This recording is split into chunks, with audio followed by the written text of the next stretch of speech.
It's called the Great War between good and evil. I think what it means is pick a direction and go with everything you got. Just pick one and go. I told my staff the other day, next best to prosperity is adversity. If one doesn't get you, pray for the other. We all do better from one of two reasons, inspiration or desperation. Whatever it takes to get you to try harder, read more, set your goals, and go for it. The things I once hated, I now love. The things I once loved, I now hate. See, that's strong.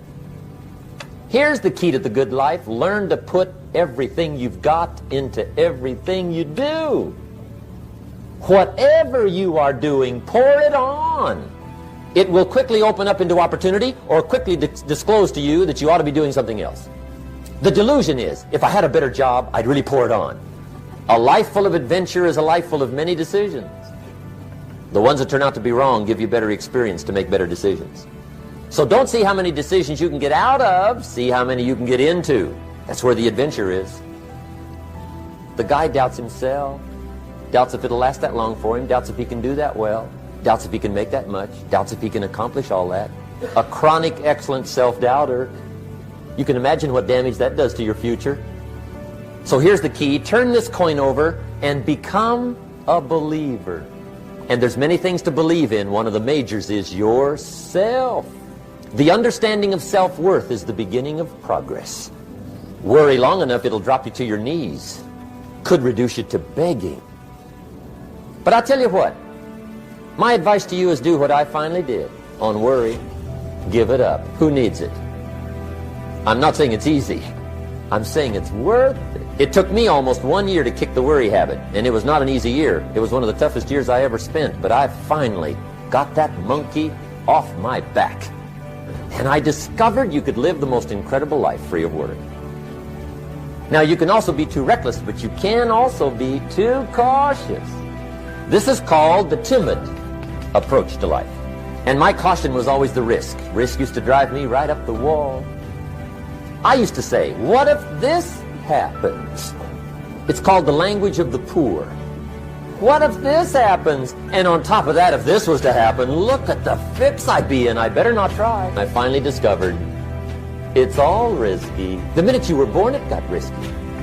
If you think trying is risky, wait till they hand you the bill for not trying. If you think investing is risky, wait till you get the tab for not investing. See, it's all risky. Going into business is risky. Investing your money is risky. It's all risky. I'll tell you how risky life is. You're not going to get out alive. That's risky. The Englishman says, well, if that's the way it's going to work out, let's give it a go. Right, that's what it's for. Give it a go. Somebody says, yeah, but I'm looking for safety and security. Fine, then huddle in a corner. But what a way to live. Right. Don't ask for security. Ask for adventure. Better to live 30 years full of adventure than 100 years safe in the corner. See, it's not important how long you live. What's important is how you live. The deadly disease of always looking on the bad side, the problem side, the difficult side, checking all the reasons why it can't be done. The poor pessimist leads an ugly life. He doesn't try to figure out what's right. He tries to figure out what's wrong. He doesn't look for virtue. He looks for faults. And when he finds them, he's delighted. How ugly. The poor guy looks through the window, doesn't see the sunset. He sees the specks on the window. And this is the poor guy, right, who rushes up, takes such leave of his senses. This guy rushes up and he says, I've got 5 good reasons why it won't work. He's so dumb he doesn't know. All he needs 1. He's got 5. The glass is always half empty. To the optimist, the glass is half full. Why would the same measure affect people 2 different ways? Answer, it all depends on how you look at it. Our lives are mostly affected by the way we think things are, not the way they are. The way we think they are affects us most. Poor thinking habits keeps most people poor. Not poor working habits. Most people work hard, but they don't think hard. The mind is like a factory, a mental factory. What builds the economic, social, financial fabric of your life. A Bible phrase that says, as you think, so you become. What a man reads pours massive ingredients. into his mental factory, and the fabric of his life is built from those ingredients. Mr. Rohn, how do you build the good life? I said, it's simple. It's not easy, but it's simple. Here's how you build anything. Select the right ingredients, keep out the wrong ingredients, and it starts with thought. Everything starts with thought. So you must be wise and careful what you think about, because that starts everything. What would happen if somebody dropped sugar in my coffee? They said, well, you'd be okay. I said, what if somebody dropped strychnine in my coffee? They said, well, you'd be dead. I said, correct. Lesson 1. Life is both sugar and strychnine. You gotta be careful. I said, what if my worst enemy drops in the sugar? They said, will you be okay? I said, what if my best friend, even by accident, drops in the strychnine? They said, well, you'd be dead. I said, correct. Lesson 2, watch your coffee. You gotta be careful. See, it hands you the bad stuff.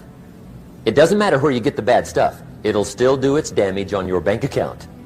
Wherever you get it. One of the greatest phrases when I first met him, when he said, Jim, every day stand guard at the door of your mind. How important. And you decide what goes into your mental factory. Don't let anybody just dump anything they want to in your mental factory, because you've got to live with the result. The last disease, complaining, crying, whining, griping. A Bible word called murmuring. See, that'll ace your future. Spend 5 minutes complaining, and you have wasted 5. And you may have begun what's known as economic cancer of the bone. Surely they will soon haul you off into a financial desert and there let you choke on the dust of your own regret. I hope I said that well, so you won't forget. It's a deadly disease. If you don't think it's bad, ask the children of Israel of Old Testament fame. Typical of us all, their story just happened to get in the book. Story says, children of Israel were slaves. God performed a series of dazzling miracles and got them out. And now they're heading for the promised land. Remember the story? Heading for the promised land. Tragedy of the story, they never got there. Reason. From day one, they started to complain. They griped about the water. They griped about the weather. They whined and cried and griped about the food. They griped about the leadership. They whined and cried because it was too far, too cold, too hot, too difficult, too miserable. I mean, they whined and cried for years. Finally, God said, I've had it, trip canceled, or something like that. The story says they died in the desert, never got to the promised land. Which I think means 2 things. Indulge in this long enough, you get your future canceled. And I guess it also means even God himself can only take so much.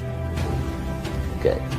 Just be on the lookout of the things that can destroy all the good you start. The war is on.